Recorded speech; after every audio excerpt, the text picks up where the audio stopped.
Welcome back to the Brothers Mahoney. This is Michael, And I am James.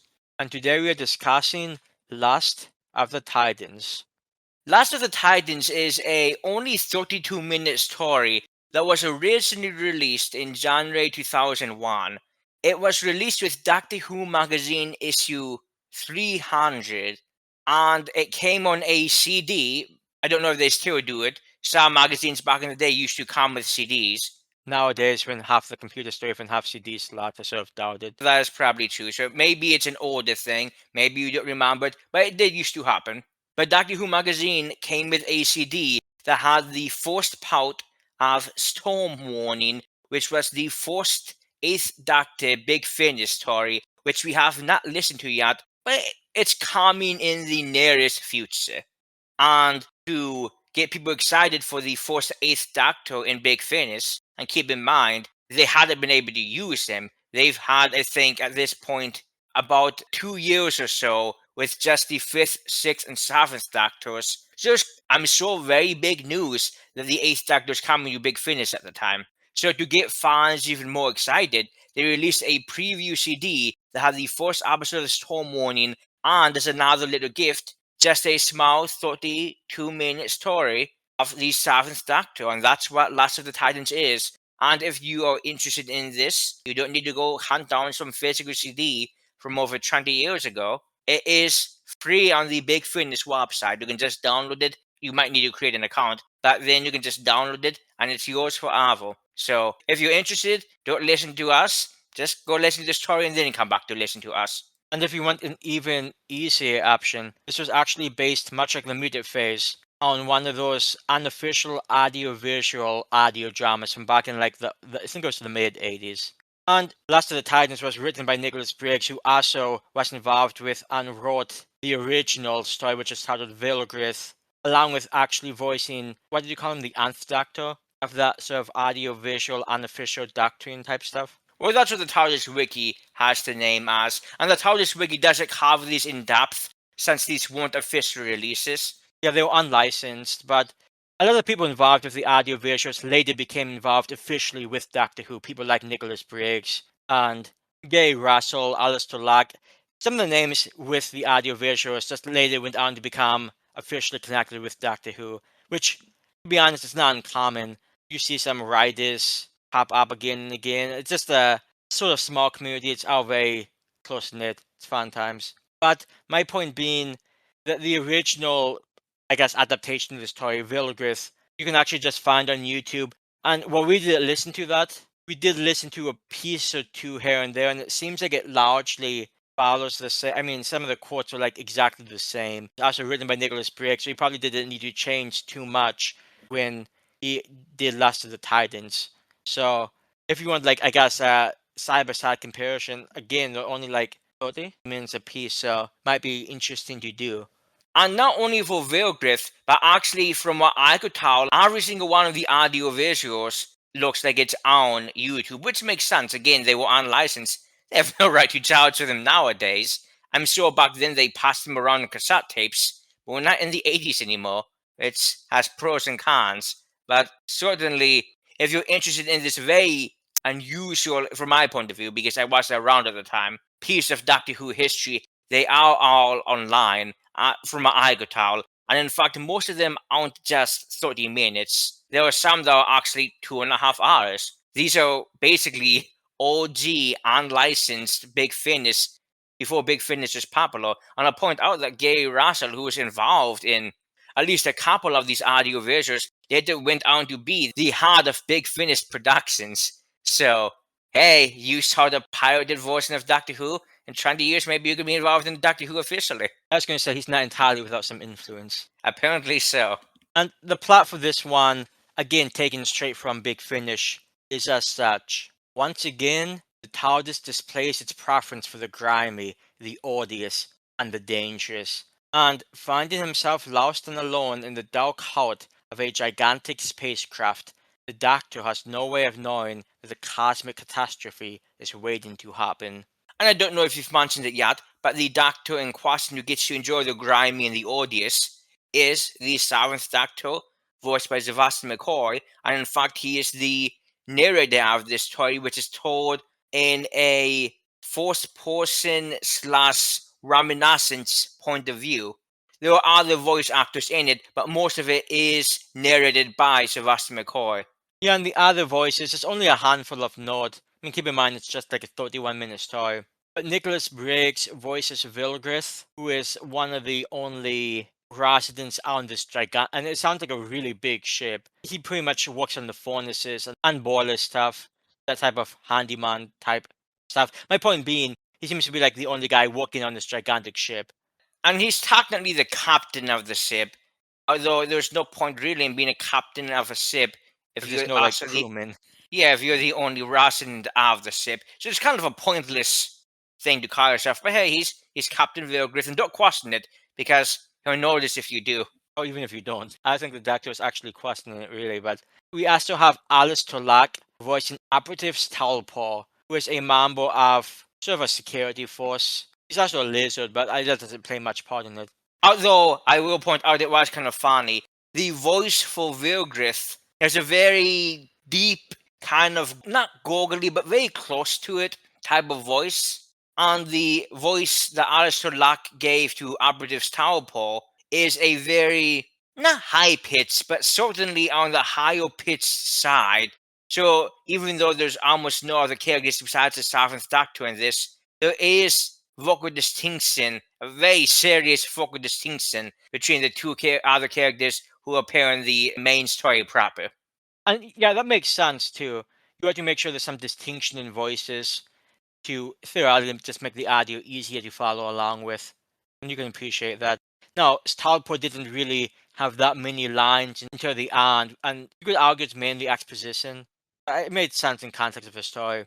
But as James said, the story is sort of framed by the Seventh Doctor. He's reminiscing about this one time how he wanted to have a nice vacation on a planet of Amelia. And it's also worth mentioning that at this point in time, he's just traveling alone. I'm sort of picturing, and we'll talk about this later, but I'm sort of just picturing the beginning of the 1996 movie where he's just out comfy and traveling and just having a good old time. Enjoying the quiet life, not toppling regimes or whatnot. He's down with all of that. Yeah, that was his youthful exuberance. Even in this one, he talks about in his younger days so wistfully. Yeah, on a side note, it's always nice to hear McCoy's accent too, especially when he starts rolling his R's like he always does. It just has a nice quality to it. I wonder if they named the planet Amelia just so he could roll his R's with it. I wouldn't be surprised actually. But that's where the Doctor wants to go. Instead, the tower just takes him, as he says, it's somewhat temperamental. The tower just takes him to what seems to be a loading bay of, again, what seems to be a huge tower liner. And when we say this is a big ship, we mean it's a big ship. I'm not sure if any type of dimensions were given, but this thing was, or it was big. As Gordon Ramsay would say, it was endless. And as both said from Travis 2, it's gonna be big. But either way, it's a big ship. And the Doctor walks around, and given the Doctor's luck, apparently the tower just lands on the dark hatch. So shortly after he lands and gets out, the dark hatch opens, and he loses his TARDIS. So he's in a position where he needs to find somebody. I do think it's sort of funny. He admits that in a situation like this, it's not uncommon that he might be captured and imprisoned. Like other time in Classic Who, people think the Doctor might be some type of saboteur or some type of spy. Any number of situations he gets into. And he admits it's a possibility, but he doesn't see that he has any other choice because he needs to find out where his TARDIS went. So he's looking around for someone, and he's actually using chalk to mark his route. That's how big the ship is. And that actually comes into play later. He's looking around for someone. He thinks he sees someone out of the corner of his eye.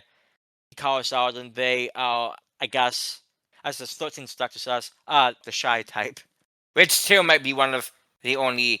It's not the only, but that was an amusing line for the 13th Doctor when I don't think he had all that many amusing lines. But although I have always liked that one. And eventually the Doctor runs into, as we mentioned, the Vilgreth. And he is somewhat, I guess you could say, simplistically minded. He's apparently really good when it comes to, like, what did the Doctor describe it as? Like, mechanical type stuff? Engineering? Engineering in terms of spacecrafts and the like.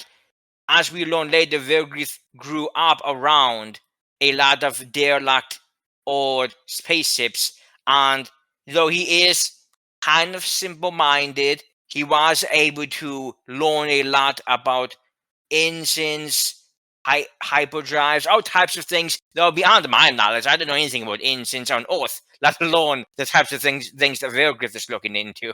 And he's somewhat gruff, like James said. He's somewhat simple-minded, and he's not always the best spoken. He mispronounces some words, but he's also generally he seems like a decent individual. I mean, he gets a bit, like James alluded to, when the doctor's clarifying that he's the captain. He gets a little bit ruffled, but overall, he seems like a decent guy.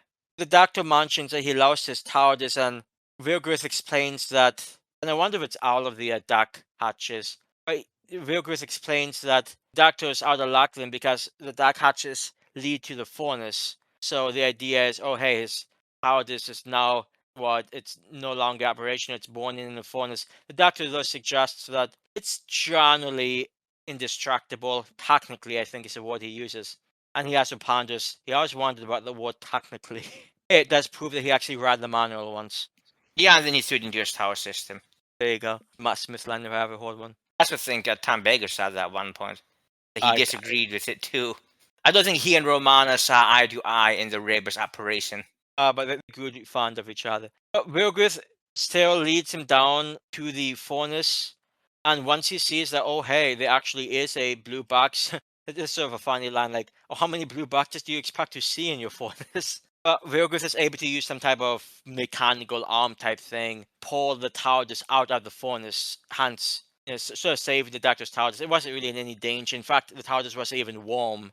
But still, the Doctor would have had a difficult time getting to it in that position. So I do like this scene. The Doctor sort of thanks Vilgreth, saying, "Oh hey, thanks for getting my TARDIS. You have to come in inside, check it out." He can give him a little tour.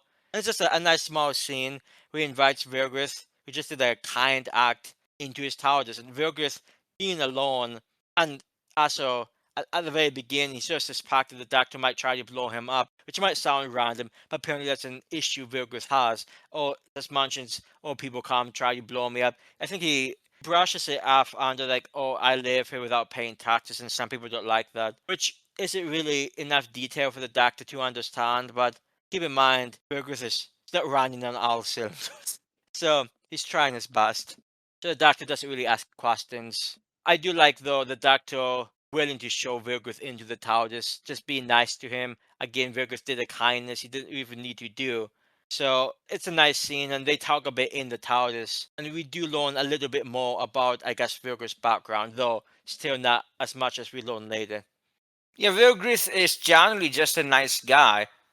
In fact, after the Doctor shows him around the TARDIS, Vilgreth asks the Doctor if he'd like to have a cup of tea. The Doctor questions, "How do you know I have tea?" And Vilgreth is like, "No, I was inviting you to the captain's quarters to have tea with me. I have tea." Yeah, and that does lead to one of my favorite lines. It's partially the way he says it and just his attitude, but the actor invites him to tea, and he's like, don't mind if I do. It's just such a wholesome attitude to him. If only he stayed there wholesome. It's not his fault. It really is his fault. And we learn more about the background of Vilgreth from the aforementioned operative's Paul, who was the person the Doctor says Kathleen about, but wasn't really able to communicate with earlier on. And it turns out that Paul is a member of the Omelian security forces, or something to that effect, and has in fact planted a bomb on the ship. Apparently these people really don't like tax evaders. The Doctor doesn't take the time to question him. Operative Talbot tries to warn him, "Hey, get away. You're not involved in this. Just go." But the Doctor's been very friendly with Vilgreth. Vilgreth has been very friendly with him. She goes and warns Vilgreth, and they're able to stop the bomb from going off. It takes them a while to find it, but they are able to stop the bomb. If Talbot had been a bit more serious about this, he would have gotten the bomb with a shorter fuse. That's true, but it looks like he might have shot it after he saw the Doctor. So maybe he wanted to be able to warn the Doctor away, since he knew that the Doctor wasn't involved in any of the reasons why they're actually trying to get rid of this ship, which the Doctor only finds out almost right as he's leaving himself. Abadus Talpos taps him again, right as the Doctor is thinking through everything that he's loaned from Vilgreth. And it turns out that Vilgreth, generally nice as he may be, is basically a Titanthrop, which is where Last of the Titans gets its name from. Titanthrops were contemporaries of the Neanderthals on Earth. One of the very first things that is odd about Vilgreth the Doctor learns is that he's from Darwin, even though he's not a human. So the Doctor was a bit confused about that. But there's a lot of random strange things about him. But it turns out that according to information that Staupor has, he was created from the DNA of a Titanthrop, which were these contemporaries to the Neanderthals. They are larger than Neanderthals and mildly more intelligent. So that's where Vilgreth is a bit not always out there. I mean, he's not stupid by any means. He's fine. You can hold conversations with him, and he's friendly enough. But apparently not always friendly, because Staupor plays a news report for the Doctor that Vilgreth ended up killing the professor who originally, I don't know if cloned is the right word, but extracted the DNA and grew him. He killed him and basically a whole house full of people just because he got angry and misinterpreted some actions that were taken. And it was basically a massacre. Yeah, it's actually not too dissimilar from the whole, I guess, typical telling of the Frankenstein story, where the Frankenstein creation isn't in itself evil or anything. It's too powerful. It doesn't know its own strength. And I sort of kept thinking about the classic 1931 Universal movie. It just didn't know enough, and because of that, caused all types of mayhem. Which, to be fair, it's not quite the same as the original story, where it had more in the way of agency. But still, that's primarily what I was thinking about. And it turns out that Amelia doesn't have as much a problem with tax evaders as you might think. It's more the problem of the ship. This huge ship was one of the last in a fleet of planet eaters. Vilgreth had made the comment earlier on about planets that they're only good for one thing. He apparently doesn't have any interest in planets. He doesn't want to leave his ship. The ship is his home. He is not agitated, but he just tells the Doctor he doesn't want to go to a planet. He likes his home. But the only good thing for planets is apparently fuel for his ship, which is the last in the line of planet eaters. Most of them had been decommissioned, but this one happened to end up in the junkyard near where Vilgreth grew up on Earth. So he learned how to fly the ship, and he just went off, and God knows how many planets he's destroyed, just going through his solitary travels across the galaxy. I don't remember if it ever gave a name. I mean, that's the part that surprised me. He plays this random old Vilgreth killed his scientist creator on this house full of people. I'm more concerned about the planets. Are we supposed to believe that he's not destroyed a single planet and this would have been the first one?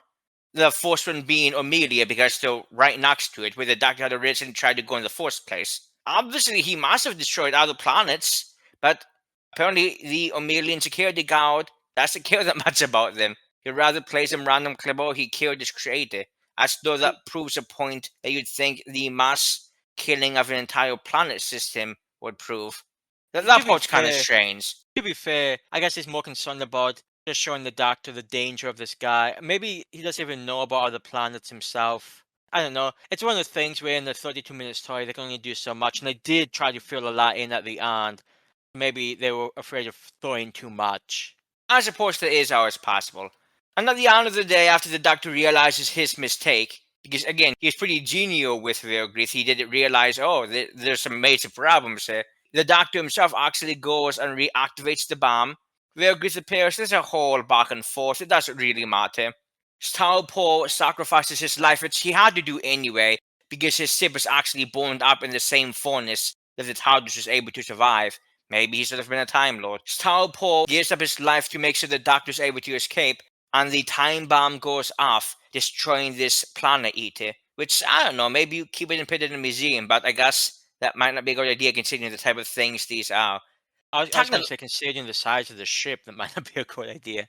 Maybe you could make it a museum. I don't know, it sounds like a very interesting ship, which apparently had boilers all over, and the reason it was designed that way is because it was literally destroying planets and using them as fuel.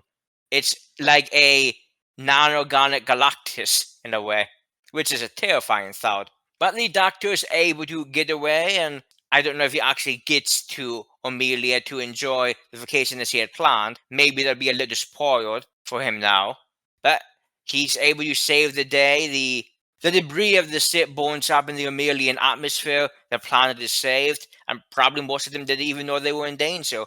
But the Doctor, just trying to have a normal vacation, is able to save an entire planet just at the cost of a guy he actually got along with pretty well. So it's a very, in a way, low key story. Not low key for the Amelians, because the planet was going to be eaten by this wanderer. But it's a nice, small, little snippet in the what we were discussing. It's the later life of the Seventh Doctor. Yeah, and like we said, this is a simple story, but before we give our thoughts on it, and like James alluded to, if you were to jump into the timeline for this one, which on a side note, I sort of wonder how they gauge that, but I guess it's neither here nor there. Well, that's always an interesting question. As listeners know, the TARDIS Wiki has a personal timeline for each Doctor, including the extensive extended media, ranging from the comic books, comic strips, Big Finish and BBC Audio, the multiple book ranges, and everything in between. Doctor Who canon, insofar as it actually has one, is a jumbled mess and has been forever. So I just like to see where the stories we're discussing fit into the universe as a whole, as continuity in the narrative timeline has always been of interest to me. And this one, as Ava mentioned, is pretty late in the Seventh Doctor's lifetime. Needless to say, I would assume you've already guessed, we are way, way, way beyond survival. I don't the Doctor even remembers survival at this point. That's how far beyond that we are.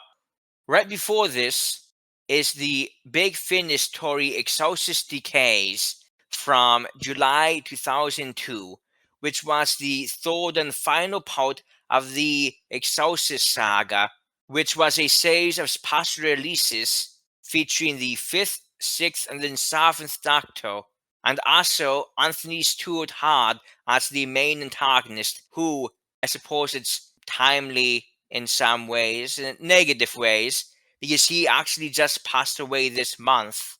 And I know he was an important actor in the Buffy franchise, which neither my brother nor I have seen. It's not like it's not interesting to us, but it was a little before our time and we've just now for the time to go back to visit it. But I have no doubt that many ways probably like some of it. But he was a actor there, and in fact, he was the actor who played the principal on the Krillatane in the Screw Reunion episode, which we'll be talking about in not too far in the future, honestly, since that's season 2 of the revival. So, one thing about the Exorcist saga is one, the cover for Exorcist Decays is really cool. I really enjoy the cover for this. And it's kind of random because Big Finish had mostly been the Bernice Summerfield range and the monthly range, and then it's just three specials that were being released month after month. Not really to celebrate anything, just I suppose to celebrate having Anthony Stewart Hard.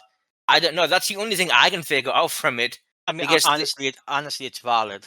I mean, perhaps it is because I think they cost more than the normal monthly range. I think each one, even today, costs about $10, and yet they're shorter than the normal monthly range. So make of that what you will. But either way, they do sound a little interesting from the small bit I've read about them.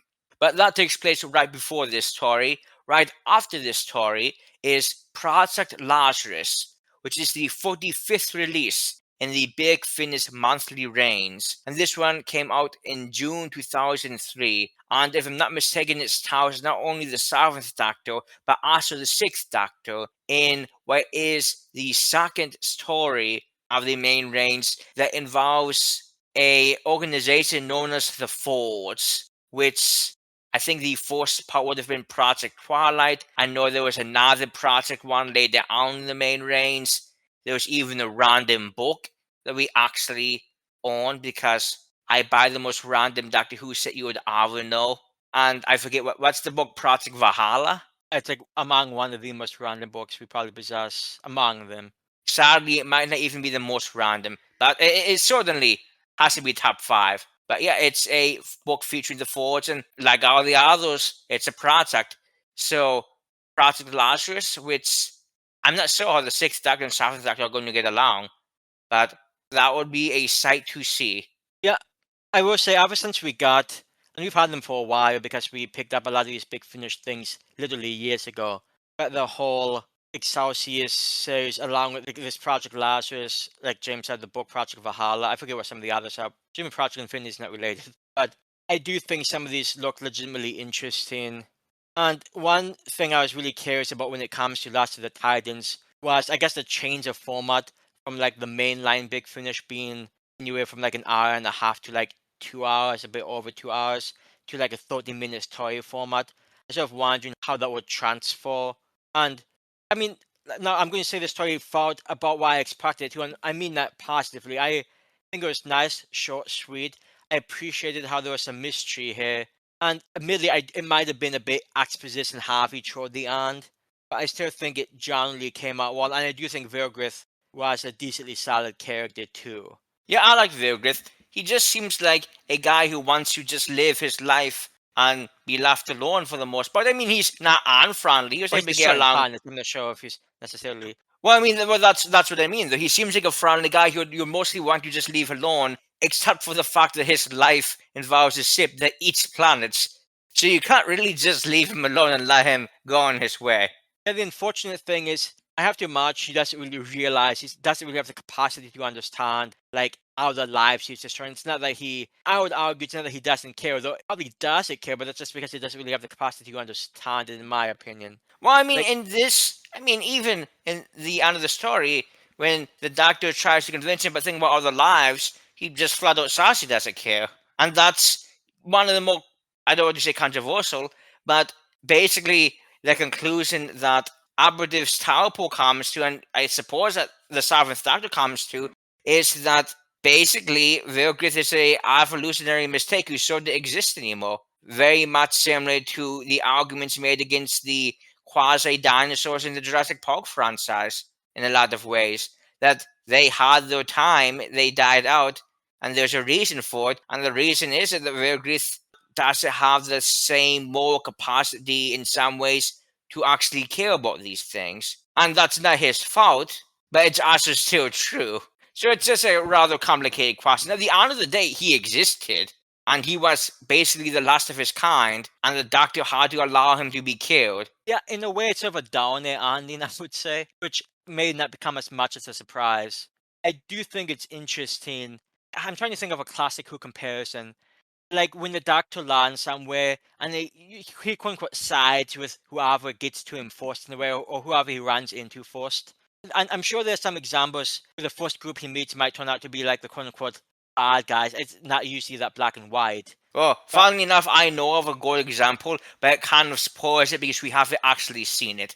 oh, see, I don't even know what you're talking about. But I'm sort of curious now. Well, I'm Um, not going to tell you, but but I guess it's not that many we haven't seen. I mean, either way, my point being that I guess if Talpo had like been open with him from the beginning, like, hey, you shouldn't be here, let me explain what's going on, they would have changed the whole like trajectory of the story. I'm actually wondering why Talpo didn't, now that I think about it. he might not have known who exactly was walking by. The doctor didn't actually see Taupo at the time. Taupo might not have seen him. And so he just heard footsteps and he went to go hide because the only one on the ship should have been, to his knowledge, Vilgreth. So it makes sense from his perspective. And then once he realizes, oh, wait, this isn't Vilgreth, and overhears at least some of the conversation the doctor has with Vilgreth, that's when he tries to warn him away.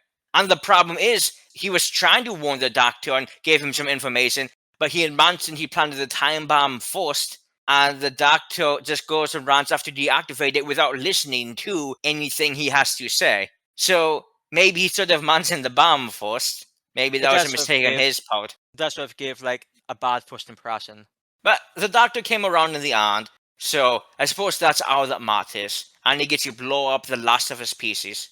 Just another day in the life of the seventh Doctor. But I mean, overall, it's a short story. I think it's somewhat simple, and like it's one of the things where you can sort of see maybe not the specifics, but you sort of know where the story's going. I still think it did a pretty good job, even if, like I said, it's maybe a little bit exposition heavy. But at the same time, it's only like what 31, 32 minutes, so not like it's overbearing.